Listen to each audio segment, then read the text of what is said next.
Advanced revenue management, revenue recognition plans.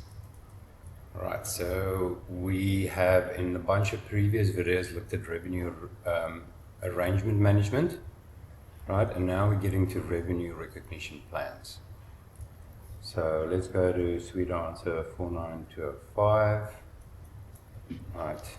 Revenue recognition plans are generated for revenue elements when the event set in the item record occurs. The event that may trigger the creation of revenue plans are revenue arrangement creation, billing, and fulfillment. If the project management feature is enabled, project progress is always also available as a trigger for revenue plan creation. When SuiteBilling is enabled, a subscription event trigger is available. Okay, so you've got revenue arrangement creation, billing and fulfillment, project progress, and subscription events. Okay, so there's 5 triggers. The revenue plan update frequency accounting preference determines whether plans are created automatically when the trigger event occurs or if plans must be manually created. Now, they are going to, if you choose automatic, they're going to update every 3 hours. Why anybody would choose to not set this to automatic, I really don't understand, but either way, if you have set to automatic, you can still use manual.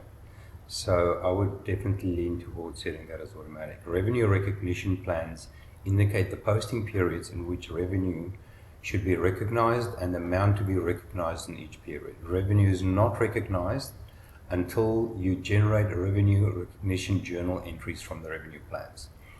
So that you normally do manually, but you can go and set up a schedule that will do this for you every day or every 2 days or every week or whatever the case might be. I would very much strongly suggest that you set up a schedule so you don't have to do it manually. The revenue plan is constructed based on a revenue recognition rule. Periods that are designated as adjustment periods are skipped. To avoid errors in revenue plan creation, be sure you have set up accounting periods for all of the periods your revenue recognition rules need. Revenue plans based on percent complete revenue recognition rules are different. Alright, so I would imagine not many people would not have accounting periods set up, but it's possible that if you, let's say, have a plan that's going to stretch out for 5 years and you only have accounting periods set up for 2 years, then this is not going to work. Right, so you must have enough years to cover all the periods in a plan. Revenue recognition plans and the journal entries generated from them are subsidiary specific in NetSuite One World. You can view and edit only revenue recognition plans and journal entries for subsidiaries to which you have access. Okay. Now, there's 2 kinds of revenue plans. There's forecast plans and there's actual plans. Okay. To support revenue forecasting, by default, each revenue element has at least 2 revenue recognition plans. One forecast, one actual. The forecast revenue plan is used only for forecasting and in forecast reports. The actual plan controls the posting of revenue. Item records require separate actual and forecast revenue recognition rules, which may be the same or different. Depending on the revenue recognition rule you select, actual revenue plans may not be created until later events occur, such as fulfillment, or billing can also happen later. You can choose to skip the creation of revenue recognition forecast plans if you do not intend to use the forecasting function. Again, I just can't see why you wouldn't want to forecast and look into the future. The accounting preference disable creation of forecast plans controls whether the system creates forecast plans.